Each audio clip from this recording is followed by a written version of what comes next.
Carly Larson sat at her desk at Fruitland Elementary School in Idaho earlier this year, trying to read the test questions as her classmates silently worked around her. Her anxiety climbed as she stared at the paper.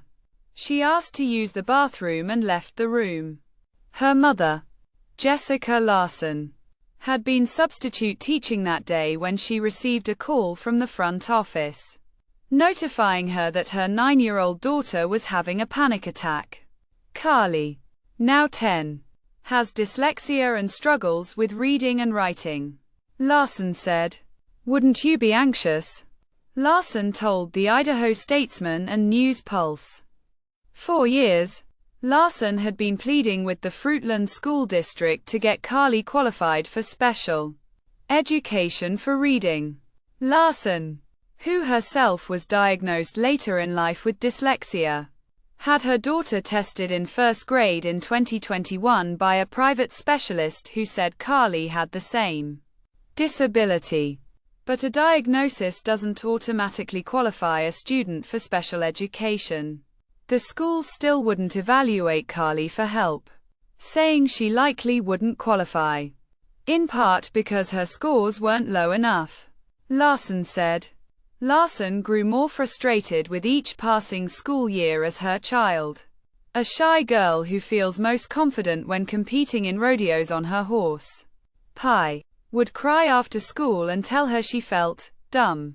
A year before her daughter's panic attack in fourth grade, Larson had filed a state complaint against the district, saying it refused to evaluate Carly for special education. A few months later, in March 2024, a state investigator agreed the district had broken the law. Parents of students with disabilities have increasingly resorted to filing complaints with the state over their school's failure to educate their children, alleging districts are violating federal law. Most of the time, state investigators have agreed and found that districts refuse to identify and evaluate children with disabilities, such as dyslexia or autism, and fail to follow plans to educate them fairly. In Idaho, students with disabilities have performed worse in reading and math than many of their peers in other states, federal data shows. Idaho was among the states with the most founded complaints per capita in recent years, according to a national center that analyzes data on complaints and provides support to states. Over the past 5 years, investigators found in over 70% of the complaints filed in Idaho that districts had broken the law. But the state often closes cases without making sure the districts have fully solved the problems. Parents across Idaho told the Statesman and News Pulse, "Districts can resolve the violations without really changing their ways," said Amy Martz, a Utah-based attorney who has worked with families in Idaho. "There's no teeth." State Superintendent Debbie Critchfield said the State Department of Education expects districts to make any corrections needed to be in full compliance with state and federal law, and that it has conducted listening sessions and piloted other programs to help meet the needs of students and parents. Critchfield said the challenge with educating students with disabilities comes down, in part, to the way the state distributes funding, which is based on a flat percentage and not the actual number of students with disabilities in each district. She said staff members have large caseloads and districts lack trained staff and specialists. Parents say it can take months for the districts to evaluate a child for services, and in some cases, districts have refused to provide the instruction or behavioral intervention students need.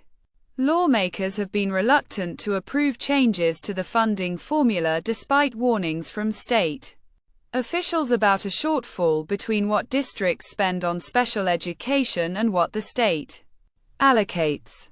An independent oversight office this year estimated the gap to be over $80 million. Idaho routinely ranks last in the nation for funding per student overall.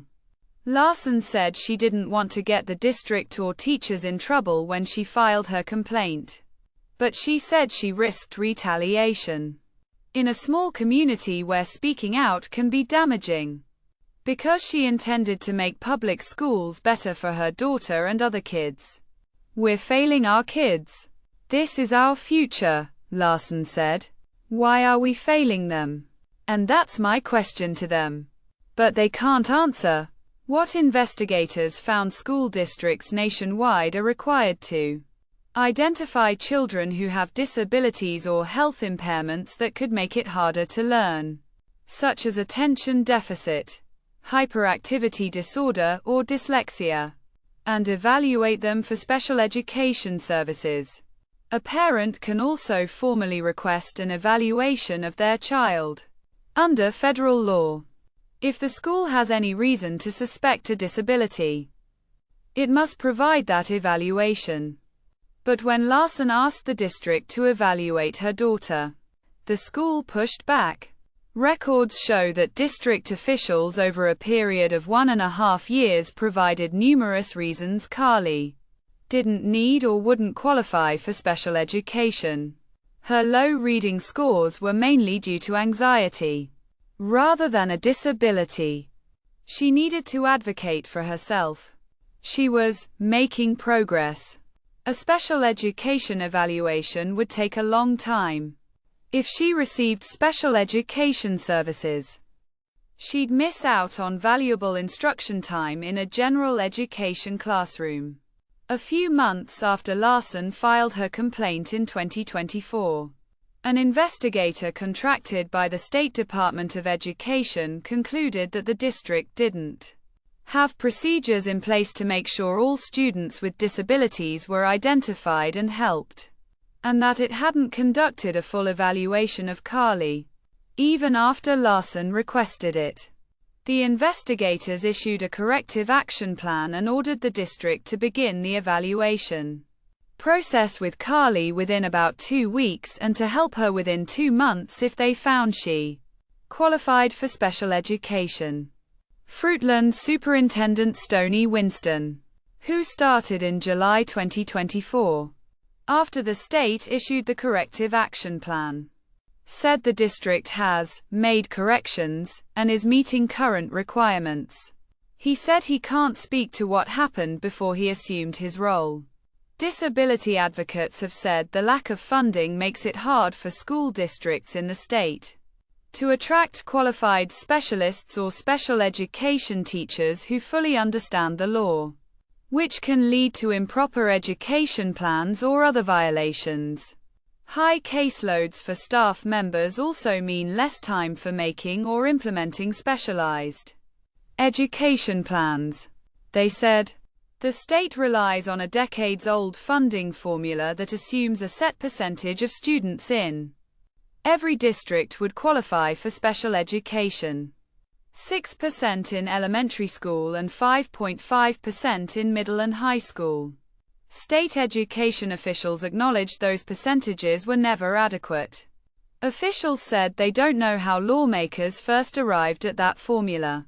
That 5.5 and that 6%, which was already insufficient back in 2016, is even more insufficient, said Casey Petty, from Idaho's Office of Performance Evaluations, an independent oversight agency. According to the most recent data, about 12% of students in Idaho qualify for special education services, the lowest in the country. In 2009, that agency told Idaho officials to consider tying special education funding to the actual cost of educating those students. In 2016, the office came out with a report with the same findings. That same year, the legislature created a committee to research the issue and rewrite the state's funding formula. The committee met for 3 years, and in 2019, lawmakers proposed legislation. While those proposals would have provided money for special education based on the number of students actually receiving services, State education officials and school administrators said they were left out of the process and the legislation would be difficult to implement. The state superintendent at the time questioned whether it would even adequately fund special education. In the years since, lawmakers have introduced other bills to revise the funding formula, but the legislature did not approve any of them. The cost to investigate complaints overall has nearly tripled since the 2020 school year, according to the State Department of Education, with each investigation ranging from a few $100s to $30,000. This year, the Idaho legislature approved adding another specialist to help handle complaints. During the 2023-24 school year, the state received 53 complaints and found districts were out of compliance in most of them. But while the state has spent more money to investigate the problems, administrators said they have been given little to fix them. In Idaho, districts rely on local taxpayers to fund special education more than in many other states, according to a 2024 study by Bellwether, a non-profit that analyzed data from the National Center for Education Statistics for the 24 states where it was available. Boundary County Superintendent Jan Bayer described special education as an unfunded mandate. The district spends about $1.7 million from its general fund to educate students with disabilities and goes to its taxpayers every 2 years to ask for additional funding to provide other programs. Other superintendents said it was difficult to meet the needs of every student in special education. While we provide the vast majority of our students with the services they need, we do have a couple of higher needs students who need more services than we can provide, but County Superintendent Joe Steele, who retired this summer, said in an email to the Statesman. But finding educators or specialists with the proper training and paying for them would be challenging in the remote area, he said. Kendra Scheid watched her son struggle in a larger district with high caseloads and inexperienced staff. Scheid's son, who is autistic and nonverbal, qualified for developmental preschool before moving into the Pocatello-Chubbuck School District in eastern Idaho. But the district told her that her son could attend preschool only 2 days a week for 2.5 hours each day, before her son started attending full-day kindergarten. Scheid asked the school for a meeting to put together a revised education plan for her son, but the district refused. According to the complaint investigation, Scheid went to school with her son on the first days, where he was placed with other students with disabilities, and witnessed what she described as chaos. Kids climbing on tables, students injuring themselves with no staff intervention, and teachers restraining children in their chairs. They had no idea what any of these kids needed, what any of these kids were like coming into the classroom, she said. Pocatello School District spokesperson Courtney Fisher said the district is committed to proactively addressing parent concerns and improving its special education services. That includes putting into place a plan that meets all state requirements and hiring more staff, she said, and trying to address any gaps in its system to prevent issues in the future. After school on the second day, Scheid's son came home crying and covering his ears, something she said he hadn't done before. After day 3, Scheid disenrolled her son from the district. For the rest of that year, he saw outside therapists and Scheid worked with him at home.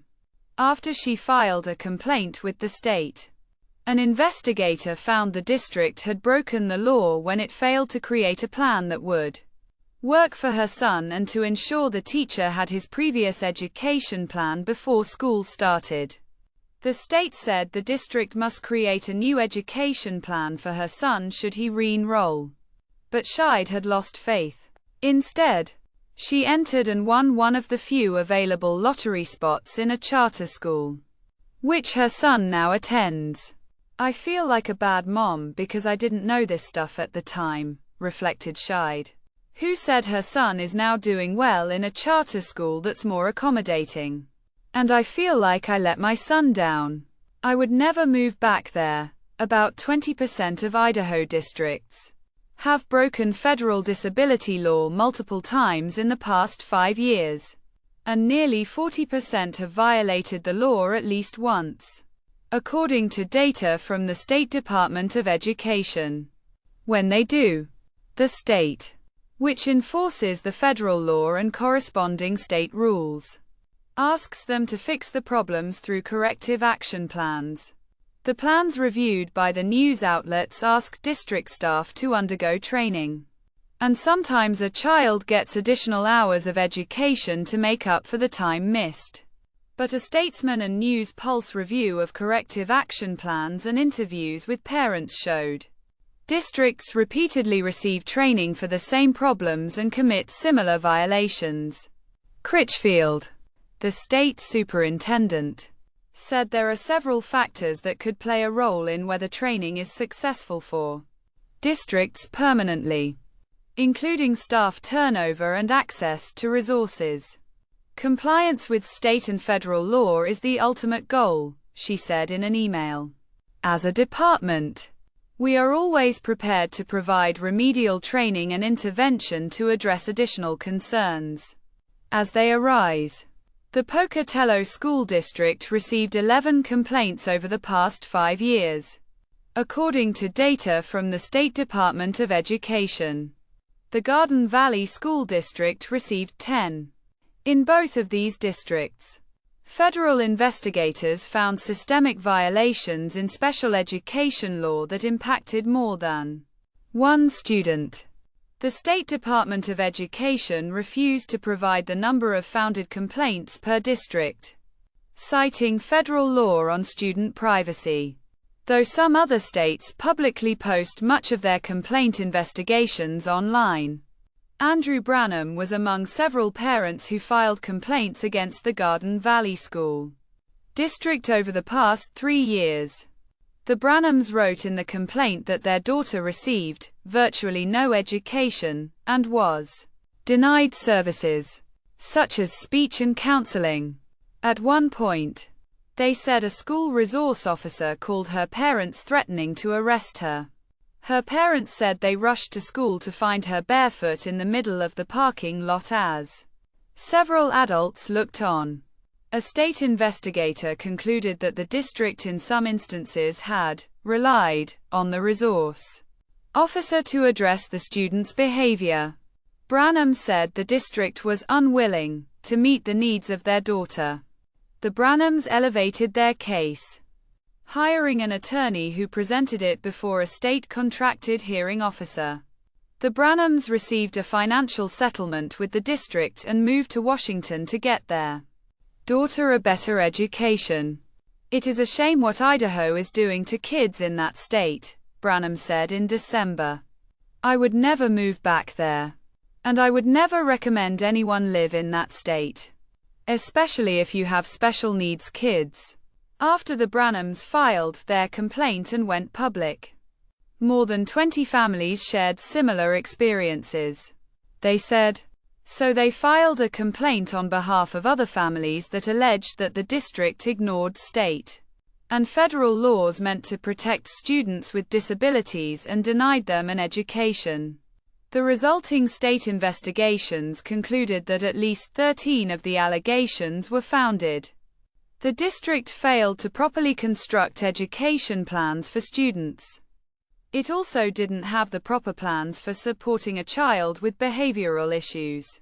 The district did not gather or share the data it needed to assess student progress and could not adequately determine whether students were meeting their learning goals. The investigations found the state decided the district needed extra help, ranking Garden Valley in 2024 as one of 3 districts in need of substantial intervention. The state now requires the district to follow an improvement plan and monitors its progress. But the district's funding remains the same. The Garden Valley School District did not respond to requests for comment. Families in other districts have also pulled their children from local schools. Some parents and advocates who talked to the Statesman said they are especially worried about President Donald Trump's efforts to dismantle the U.S. Department of Education and leave it to the states when Idaho has long struggled to provide an education to students with disabilities. In Carly's case, the state's corrective action plan issued in 2024, in addition to requiring that the district start to evaluate Larson's daughter, also mandated that the district help teachers learn how to spot students who should be evaluated for special education and identify those with disabilities. The state closed the case earlier this year, about a year after it was filed. Carly had been struggling without adequate help for 3 years before the district conceded she was eligible for special education services. Carly now has an education plan, but Larson said the district still isn't giving her the help she needs. She just finished 4th grade and still hasn't mastered reading and writing as her daughter prepares for middle school. Larson is considering pulling her from the district next year, but Larson doesn't plan on filing another complaint. It was too much stress with little to show for it, she said. When Carly was moved to a different classroom each day to receive more specialized instruction, her teachers sometimes told her to sit and read quietly, Larson said. She can't read, Larson said. Exasperated. It's so frustrating.